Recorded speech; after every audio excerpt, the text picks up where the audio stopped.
So let's talk about the Apple TV 4K. So in 2015 I owned the Apple TV HD. I kept it for a couple of years and then upgraded to the 4K that came out in 2017. I haven't bought the latest Apple TV 4K because I don't think there's much difference. Instead, I bought the new Apple TV remote in 2021, and for me it feels like a new device. So here are the pros and the cons for the Apple TV 4K that came out in 2017. Let's get into it. The first thing is I absolutely love the Apple TV screensavers. If you haven't seen it before, it's absolutely stunning to watch when it's on in the background. They change at a timed interval and the resolution is incredible, and it's a moving image and it's just absolutely beautiful to watch. I think every time a friend comes over and they see it too, they're impressed as well. The second pro I like about the Apple TV 4K, it's very quick, it's very responsive. I really like the user interface. Very simple, very effective, and I love how you can bunch the apps together into a folder just to keep everything super organized. Another thing I like is the fact that you can use your AirPods. Simply by taking your AirPods out of the case and placing them into your ear, it will pick up on the Apple TV and switch to that device. So all the sound will go through your AirPods. Alternatively, you can just select it in the side menu, which is just a couple of clicks away, and you'll be hearing everything through your AirPods. So if you've got children or you need to be quiet, then it's the perfect device for that without compromising on the sound. After purchasing the new Apple TV remote, there were things I liked about the previous one but just had features that were lacking. For example, a simple thing like a mute button and being able to click left and right, up and down when navigating on a menu. It's so much easier with the latest remote. Also, I like how they've integrated the Siri button on the side. It's much more easier to find, and it's surprisingly very good when giving it voice commands. Like, for example, watching a particular TV show on Netflix, and it will open up pretty seamlessly. It also integrates with your iPhone. So if you're wanting to search via inputting text, the design of the alphabets on the app itself isn't very quick. However, it can be detected on your iPhone and you're able to type it all in. So you'll get a keyboard pop-up on your lock screen and you're able to type in whatever movie or TV show you'd like to search for. And the remote itself is a very comfortable design.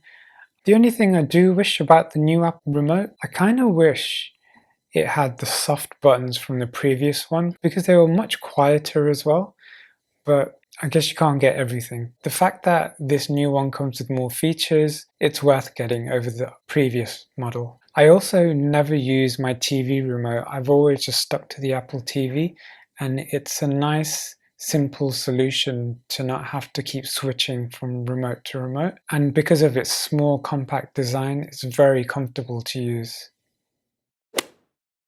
Another pro is just the minimalistic design of the Apple TV itself. It looks very modern and sleek. It fits in with the TV and HomePods very nicely. Another feature is whenever I want to AirPlay something from my phone to my Apple TV, the benefit you get is you can use the remote to go forward and backwards instead of having to use your phone. I also like how it previews at the top of the screen the shows and the movies that are up next, and it's just a quick and easy way to navigate directly to that show. Another pro about the Apple TV 4K is how it integrates with the Home app. You can either use Siri or you can use the commands on the app to switch lights on and off and to control other compatible devices around the home. Okay, let's get into the cons of the Apple TV 4K. I have noticed that some of the Google apps like YouTube have been very glitchy, and because it doesn't receive regular updates as you would on Android devices, you lack a lot of features and it can be very buggy. Like for instance, right now there's a pretty annoying bug on the YouTube app where it will, after a certain period of time, it will just crash and close down even halfway through a video. So It's happened on several occasions and I'm waiting for the fix. However, I have just no idea when it's going to arrive, so I have to just put up with it. And when you're using apps like Netflix, when you're on an Android version, you can click into a particular movie and get suggested movies that are similar to that one. However, in the app for the Apple TV, it lacks that feature too, which is a bit of a shame because I do like using that feature. It's something I've just had to live without. Another con about the Apple TV remote is that it can get pretty cold during the winter months. So to rectify that, I ended up buying a very cheap silicone cover from eBay. It's resolved that problem, as well as it's made it much easier to grab off the table, and it still continues to feel very comfortable in the hand.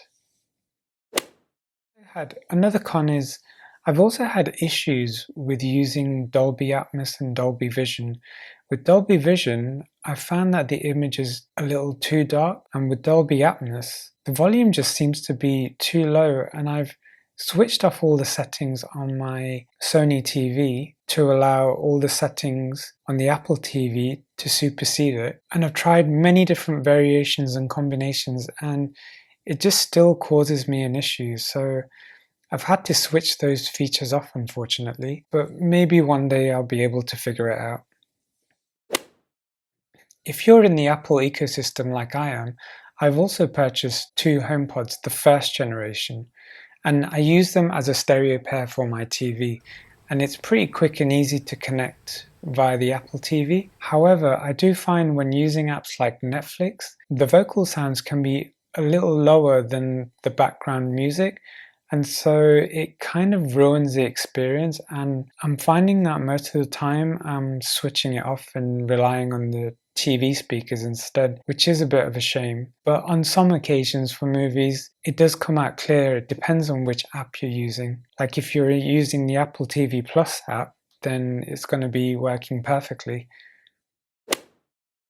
So in conclusion, overall, I absolutely love the Apple TV 4K device. I love the simplicity of it, the responsiveness, and just a beautiful user interface with those stunning screensavers. All the main apps that you'd usually want are in the app library. And as I said before, because I'm in the Apple ecosystem, it works seamlessly with all my other Apple devices. So I'll continue using it. And if in the near future a better version comes out with more features, then I'll consider upgrading. But for now, I'm happy with my 2017 version. I really hope you enjoyed watching this. I'm using a mirrorless camera for the very first time. I've been using my iPhone to film all these videos. So I really hope you enjoyed watching this, and I hope to see you in the next one.